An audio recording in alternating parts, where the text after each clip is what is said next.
जमीरे आखिमुठी कले विधायक। आज पवित्र अक्षय तृतीया चाषी भाई एक पवित्र दिन। आज दिन में चाष अनुकूल कर चाष पुओ आज दिन को कृषक दिवस रूपे पालन ओडिशा एक कृषि प्रधान राज्य होइथिबा बेले परंपरा अनुसार अक्षय तृतीया आरंभ होइछि अखिमुठी अनुकूल। एही अवसर में चाष कार्य आरंभ करी बिलरे धान बुणिले सारसकणा विधायक भादव साहाता। तेबे अक्षय तृतीया को कृषक माने बेस उत्साहर सहरे पालन करिथांती। आज दिन में चाषी पुओ निज क्षेत्र अखिमुठी अनुकूल करी चाष कार्यर शुभारंभ करिथाए। आज दिन में चाषी माने नुआ धान विधान ने निज क्षेत्र बुणी हल करी धरित्री माता और मां लक्ष्मीकर आशीर्वाद मिलिथाए बोली विश्वास रही। आज मयूरभंज जिलार प्रत्येक स्थान में अखिमुठी अनुकूल कार्यक्रम देखा मिली। चाष पुओ सकाळू नुआ वस्त्र परिधान करी नुआ बिहन सह पूजा सामग्री धरी खेत को जाई सेठारे धान बुणी चाष कार्य आरंभ करिछि। चलित वर्ष फल फसल पाई भगवान को निकट में प्रार्थना करिसेंती। सेहीपरि आज अक्षय तृतीया अवसर में आज आराध्य देवता तथा जगतर नाथ जगन्नाथंकर पवित्र रथयात्रा पाई रथ अनुकूल आरंभ करा जायथाय। मयूरभंज जिला सारसकणा सारस क्षेत्र और शीर्षा शून्य माधव मंदिर सम्मुख में विजे करिथिबा देवी चर्चिकांक आगरे रथ खड़ा करा जाई रथ निर्माण आरंभ हो। विश्वकर्मा महारणक द्वारा श्रीजीउंक रथ निर्माण करा जिवो। देवी चर्चिकांक करुणारू शास्त्रीय विधि रे निर्माण काम सुरुखुरु संपन्न होइथिबा बोली विश्वास रहिছে। अक्षय तृतीया तिथि रे अखि पूजा हेबा परे विश्वकर्मा और तांकर सहयोगी माने रथ निर्माण रे लागि थांती।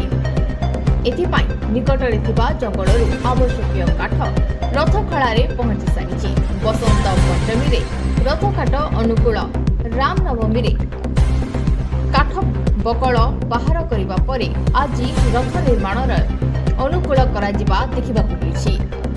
प्रत्येक चाषी को आज होची प्रथम अनुकूल तबे ताकु नै आपन प्रतिक्रिया कोन रही नै प्रथम तो हमर धरती मां को प्रणाम करछि जहां को पय आमे धरा पृष्ठ पहुंची छे ताकू आमे प्रणाम करछु। एवं आज होची पवित्र अक्षय तृतीया।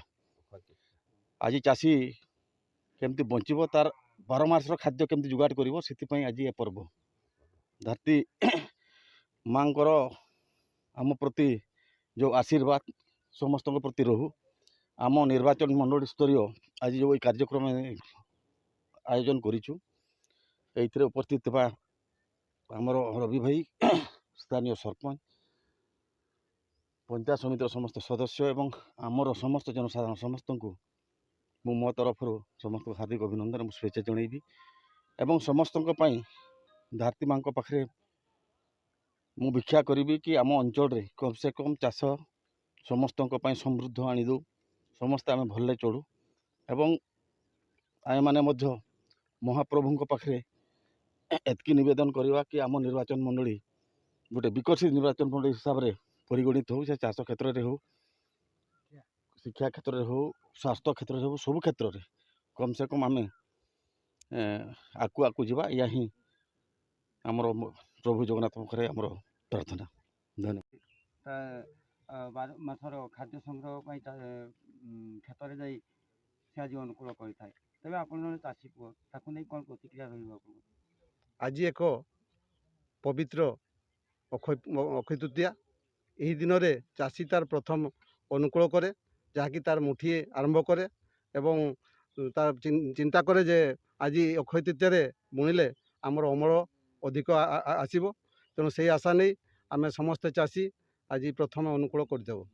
एवं आज दिन एक पवित्र दिन जो दिन कि आज रथयात्रार आज अनुकूल हुए।